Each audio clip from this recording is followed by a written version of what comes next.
अखिल भूमंडलीय सर्व शिरोमणि मुनि समाज के संस्थापक आदि मुनीश्वर योगेश्वर सदगुरुदेव श्री मुनि महाराज की जय। उपस्थित मुनि वृंद, साधु सज्जन वृंद, संत वृंद, साधक वृंद, आध्यात्म ज्ञान के जिज्ञासुओं और प्रेमियों, सभी श्रोता वृंद, आप सबको मेरा कोटिशः नमन, सप्रेम जय जीव। तो आध्यात्मिक चर्चा चल रही है और हम लोग आत्मबल, मनोबल और इच्छा शक्ति सदगुरुदेव रचित ग्रंथ पर विचार कर रहे हैं और उसी के अंतर्गत अध्याय 13 और उसके अंतर्गत स्वावलंबन पर विचार हो रहा है। अनेक उदाहरण दे करके और गुरुदेव एक छोटा शीर्षक दिए हैं, अतः स्वावलंबी बनो। आज इसी पर चर्चा होगी, है ना।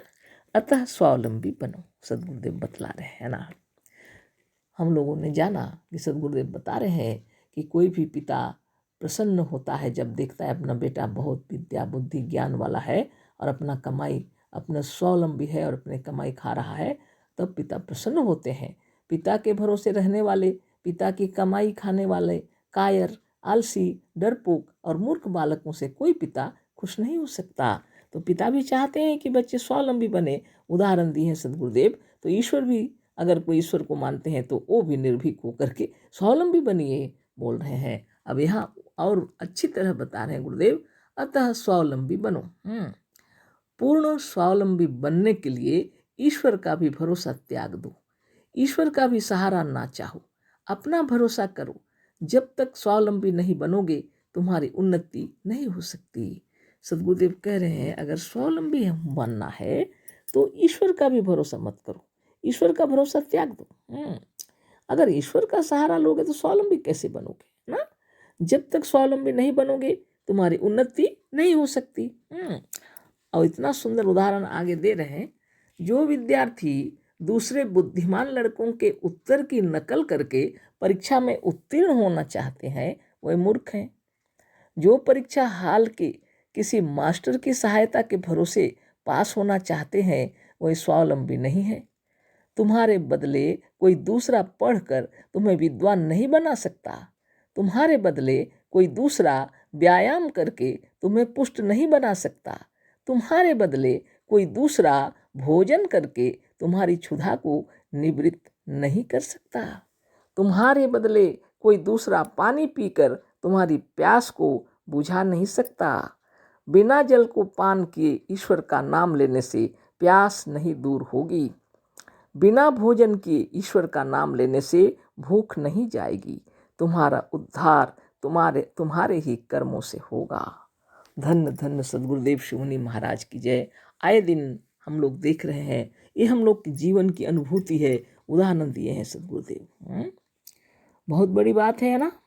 जो विद्यार्थी दूसरे विद्वान लड़कों के उत्तर की नकल करके परीक्षा में उत्तीर्ण होना चाहते हैं वह मूर्ख हैं। दूसरों की नज़र में उत्तीर्ण हो जाएंगे लेकिन वो बुद्धिमान नहीं हो सकते, क्योंकि उन्होंने दूसरे विद्वान लड़कों के उत्तर की नकल की है। उनके अंदर वो ज्ञान है ही नहीं। कितना सुंदर उदाहरण दिए हैं। जो परीक्षा हॉल के किसी मास्टर की सहायता के भरोसे पास होना चाहते हैं वह स्वावलंबी नहीं है। कोई परीक्षा हॉल में मास्टर साहब सबसे बात किए रहते हैं और उनके भरोसे पास करना चाहते हैं, तो क्या वो स्वावलंबी है? नहीं है। और उनको ज्ञान होगा? नहीं होगा। बुद्धिमान बनने के लिए, ज्ञानवान होने के लिए कठिन परिश्रम करके पढ़ाई करनी पड़ती है ना। ये दूसरों के भरोसे होकर के कुछ कार्य नहीं बनता। ये बहुत सुंदर उदाहरण है ना। और आगे सदगुरुदेव बता रहे हैं, तुम्हारे बदले कोई दूसरा पढ़कर तुम्हें विद्वान नहीं बना सकता। तुम्हारे बदले में कोई दूसरा पढ़ेगा और एग्जाम लिखेगा, परीक्षा लिख करके होगा, नाम तुम्हारा दे देगा, तो क्या तुम विद्वान बन जाओगे? नहीं बन सकते। तुम्हारे बदले कोई दूसरा पढ़कर तुम्हें विद्वान नहीं बना सकता। तुम्हारे बदले कोई दूसरा व्यायाम करके तुम्हें पुष्ट नहीं बना सकता। तुम्हारे बदले कोई दूसरा व्यायाम करेगा, आप कहेंगे कि हम इतना रुपया देंगे, तुम मेरे बदले व्यायाम कर दो।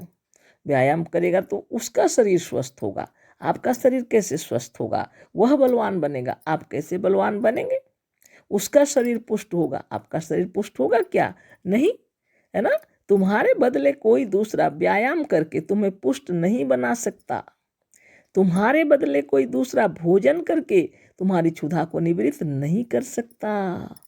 बहुत बड़ी बात है।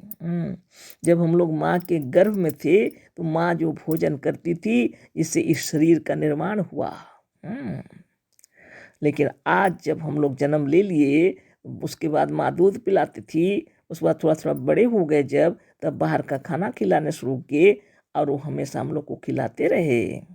और जब पूरी तरह बड़े हो गए तो पढ़ाई लिखाई करके माने जॉब लग गया कि कोई बिजनेस किए कि कुछ विद्या बुद्धि अर्जन करके कुछ माने धनोपार्जन करने का उपाय किए, तब आज हम लोग को अपना खाना बनाना भी खाना भी पड़ता है। तो आप विचार कीजिए, आज माँ के खाने से हमारा पेट भरेगा क्या? नहीं भरेगा। हमें खुद खाना पड़ेगा, है ना। और हमको माँ को भी खिलाना पड़ेगा। हमारे खाने से माँ का पेट भी नहीं भरेगा, है ना।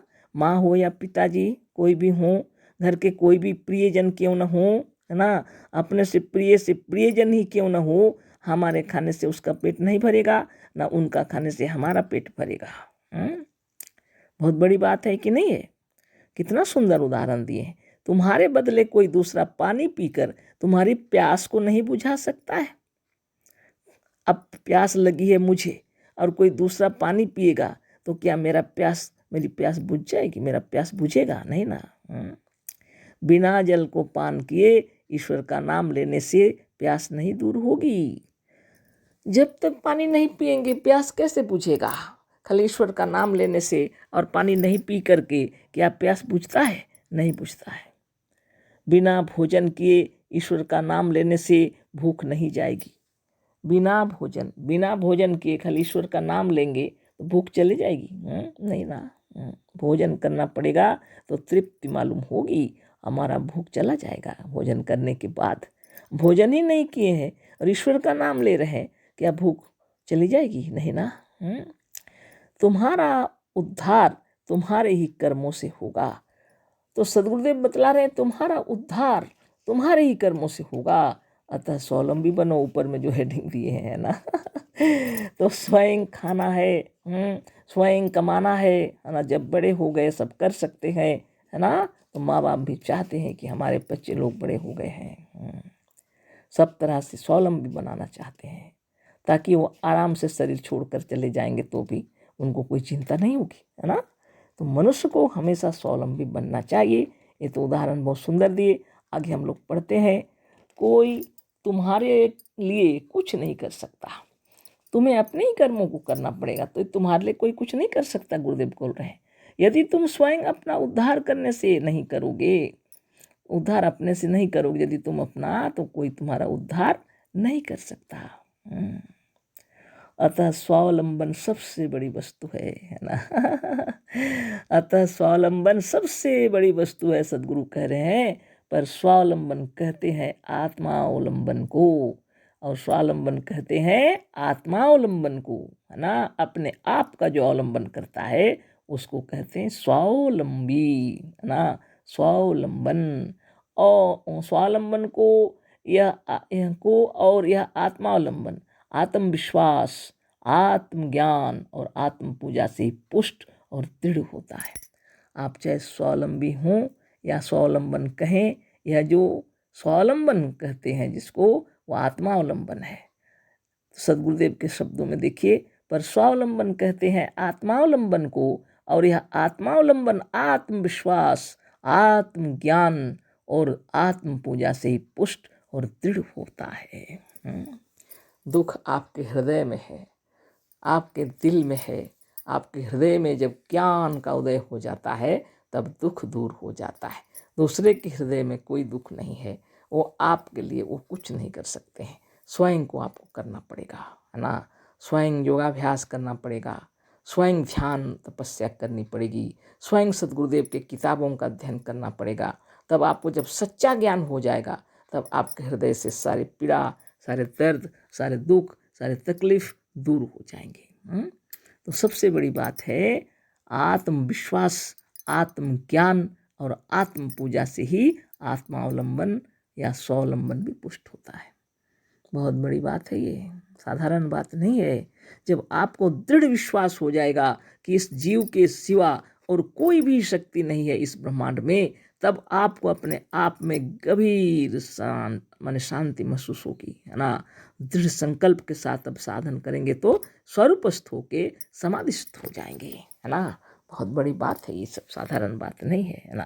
तो बहुत पैराग्राफ बाकी रह गया इस पर कल फिर चर्चा होगी, है ना।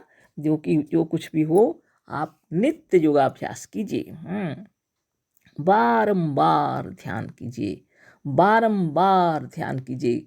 आप कौन हैं? अमर हैं, निरोग हैं, सर्वशक्तिमान हैं, सुंदर हैं, युवा हैं, बलवान हैं, धनवान हैं और आप ही भगवान हैं वास्तव में। यह ज्ञान अगर पक्का हो गया, रोग दुख सब दूर हो जाएंगे।